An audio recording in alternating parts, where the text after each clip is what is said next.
never had this hesitation. If I told my owner, well, we have to liquidate this and lose 2 million today, the next question was, what are you going to do if it's going to be 1 month later? And I said, I'm going to lose 3 million. Answer was, please liquidate it now.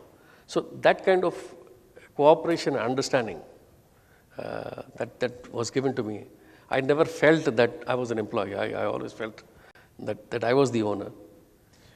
But you have done entrepreneurial businesses, you've done Yes. invested in businesses. There came a time when I had an understanding with the owners that if I wanted to do some other business in terms of venture capitalists, I could go ahead and do it, and he would be happy to sponsor me, or I could take another sponsor. So I have spun off about 6 or 7 businesses. Optical is one of them. Auto parts is another, and security systems is another one. And now, of course, with our owners, we have a venture, which is a food venture. Sorry, hi, good evening. Good evening. I would like to appreciate all your words. A question, if somebody asks you to restructure a company out of the experience you have, I can't hear you. what first you look into that company? What takes your interest or points you look into it? Most important, whichever company that you structure, it's very important to understand the various aspects of the business of the company. And having done that, gather the team together and brainstorm, and then structure it in that fashion. Do you look at your company when you're restructuring it through the eyes of numbers, or do you do it in terms of strategy? Both. Because you see, if numbers are not looked at, automatically, you can't put a strategy in place. Right. Any more questions? This is Murthy. I'm a CEO of Bloom Business Strategies. What motivated you when the recession took place? I mean, how you overcome that particular phase? How do you reinforce, or how you reassured yourself in terms of motivation at that point of time? That's one question. Second is, what are the 3 ingredients for business success, in your opinion? Thank you. And we sat down and thought, what should we do? The first thing that we did was we distributed the passports to all the staff, so that at any point of time, if there was an emergency, they could leave. And number 2, we put in cash, $500 million into the safe, and told the staff that this money is kept here.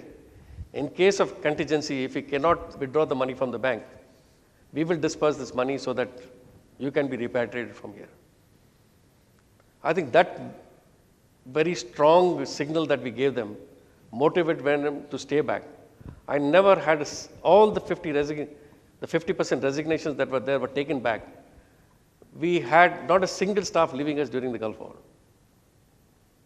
So that's the kind of, sometimes you need to motivate the staff and give them the reassurance that you are there, always there for them whenever the difficult time comes.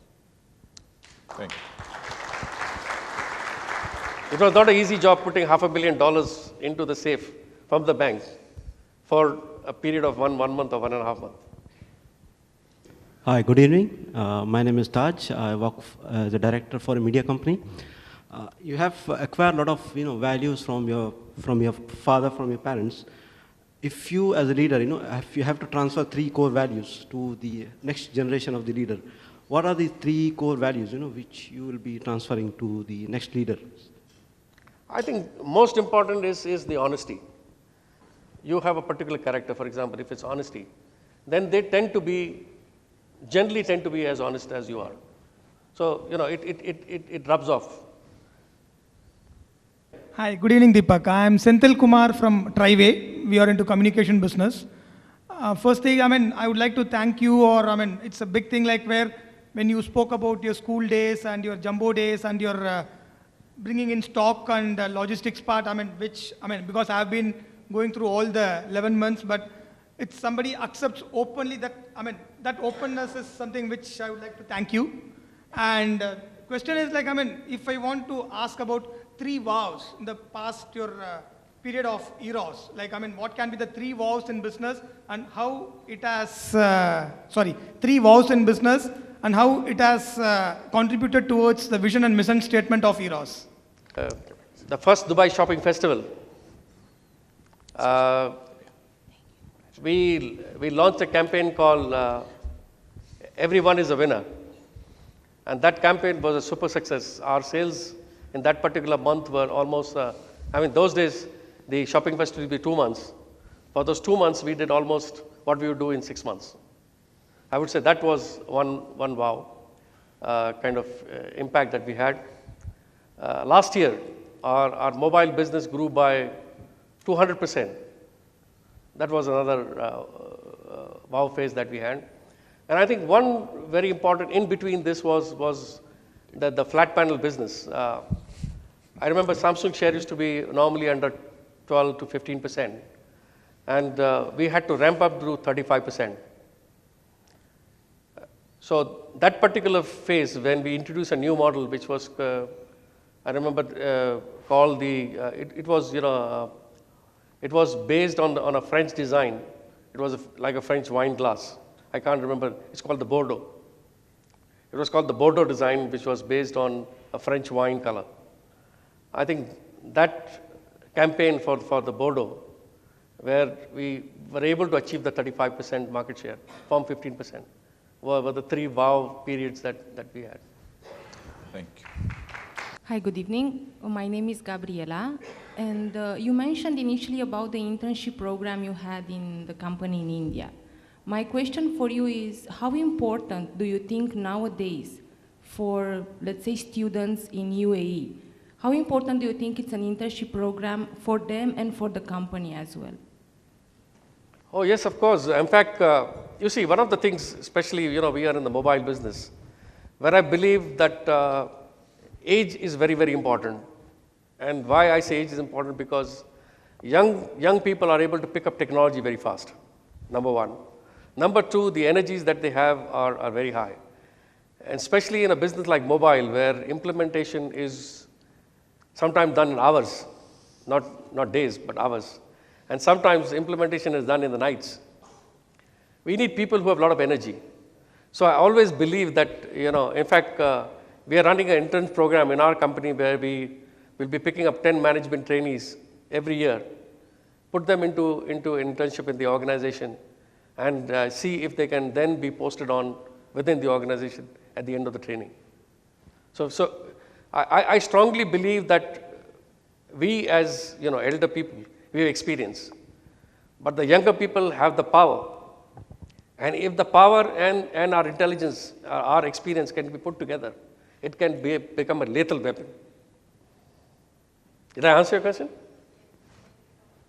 I would like to ask you, each business, be it small or medium or large, everyone likes to optimize their cash outflows and would like to generate maximum sales on the products or services or the capacities available. How do you see barter as a strategy playing a positive role? Have you done any barters? Barters really don't work, honestly. Not that we have not tried, but they don't work really. Because various businesses have various margin structures. And to put them together in a barter is a very difficult. For example, if you're looking at luxury, margins are 200%. If you're looking at electronics, margins are 7-8%. Put them together in a barter is a very difficult job. BDM Fam Group. Tariq asked you about your leadership and why you wouldn't open up your own company. And you mentioned that he gave you the empowerment to make you feel like you basically own the company. Could you talk a little bit more about that? Yeah, when I say owner, the profit doesn't come to me, but in terms of decision making, the owners were very, very supportive in whatever we did. So, whenever we presented any kind of strategy, whenever we presented any kind of budgets, they were very cooperative in understanding, whatever we are doing and appreciating what was being done. Hi, good evening. My name is Habib. It is addition to the same question. I heard one of your interview where you were saying that there was a time in your career where your boss in Eros, he asked you that what will keep you motivated, whether your salary rise or a stake in the company. And you went for the stake. Exactly. Do you feel that if you would not have given that opportunity, or if it would have been other way around where your owner didn't recognize it, your career or your position in Eros would have been different, or you would have changed your career? I would 100% agree with you on this. It would have been definitely It would have completely different than what it is today. Thank you very much. Sir, please. Hi, my name is Pushkar. I represent the Big Idea Advertising over here. My question is regarding the holidays that you have. We saw some interesting pictures of you doing skiing and everything. So how important are holidays in the professional life? What kind of difference do they make? We hardly get time to reflect on what is being done and what changes that we require that need to be done. When you're on a holiday, there's a lot of free time that you have where you can think, you can reflect, you can think back what went right, what went wrong, and make corrections to whatever has happened. So when you come back from a holiday, you're refreshed and you have a new direction, and you have a consolidation of your thoughts in a manner that how should you next move into the positive direction. So I think holidays are very, very important because that's the time when you can reflect back and see what you've done correctly and what you've done wrong. Good evening, Mr. Deepak. Question to you is, in your lifetime, maybe last 30 years, did you find yourself anytime down in the dumps and really rise from there? And was there any moment when you thought that, yes, this decision I have really made blunder, and now what do I do?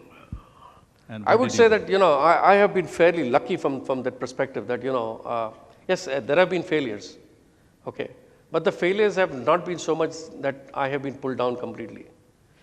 Also, the way I work is that I take growths in steps. I believe that I don't want to jump all of a sudden, so that I fall and then it's too difficult to get up. That's not going to change too much, the way you work or the way you move into the next step. Like you stated, calculated risk. So I prefer to take small steps and take positive steps rather than take a big jump and then realize that you had a fall and you couldn't recover from the fall. Thank you. Hi, my name is Sunil and I represent a company called Finesse, IT solutions company. My question is that you of course had the great opportunity to partner with Samsung and Hitachi, which are great brands of course. My question is that suppose if you would have had possibly signed up with Nokia or Motorola at that point of time, what could have been you been doing this today? Is it that you would look for a change, or what could have done differently? Obviously, if you see during our, the journey of Eros, we have tied up a number of brands. In fact, even when currently we do a successful brand like Samsung, we have tied up with a brand called TCL from China. Now, this is a brand which was very new to this place, and today, in the last 2.5 years, we are one of the largest distributors for TCL, and probably getting a market share which is around 8 to 10%, which is possibly other than China. There's no country where they've been able to make that 8 to 10%. So, whenever new opportunities come, we have to take them on. And of course, when certain companies are not doing that well, obviously, you need to rework your strategy based on the strength of the organization. I have a question for you, since you mentioned about your history with a number of companies. Some of them are your competitors also at this moment. There are some companies which also allow their employees to become entrepreneur, not entrepreneur, but entrepreneur, and provide them direct assistance. Do you have something like this in your company, like 3M and others they have? We had a situation where we would appoint subcontractors for our AC installations or for example our flat panel installations. We looked at this, but we were not able to implement it so far. So yes, we think, especially staff who have been loyal with us and have been aging. So for example, they reach the age of 60 and they have to retire. We are looking at ways of how to rehabilitate them into small businesses which can be spun off and can be easily managed, in terms of like returning our kind of gratitude towards, whatever they've done, they've stayed with the organization. So that's a program that's ongoing. That's And- very, and, very noble of you. Thank you, sir. Thank you very much. Let's now talk about your future. And if you were to write a book, what would it be called? Number one, I think my success is not just purely my success. Right. My success has been a lot to do with the kind of staff that I have. Right. I have been just the enabler of this. So I wouldn't like to take the credit of this success just directly onto me. Okay. It was the good staff that I had who were constantly supporting me over all these years that enabled me. A single man really can't do much. I understand. I mean, when you have an organization with a 4 billion turnover, at this moment of time, in fact, my wife sometimes asks me when I'm on a holiday, you never got a call for this whole week. Looks like your people don't need you. And I say, well, they know how to manage the business, so they don't need me. That's true. So I would say that, my success is actually because the people that I surround. I understand. And I've been fairly lucky in that aspect. Excellent. Your wife quietly told me that she wants to make a film about your life. I'm just joking. So if a film was made about you, who would play you in that film? Very difficult. And this is a Bollywood film. You can imagine the whole thing is going on, the dancing and the music. So who do you feel would be worthy of you? Amir Khan, a lot of people like him, because he can play from 20 to 80. I mean, he can play anything. Who would you want it to be? I really cannot put a finger, Okay. honestly. So even more importantly, who would play Jayashree? Who do you think will play Jayashree? You probably know who he really likes. So he only goes to movies and there's a guarantee. Probably a younger version of Shabana Azmi. Younger days of Shabana Azmi. Now we're getting closer. Okay. All right. So the younger days of Shabana Azmi. Okay. Now, this is a really deep question and an important one. Let's indulge ourselves for a moment. Imagine that this is a spaceship and this is Star Trek, SS Enterprise.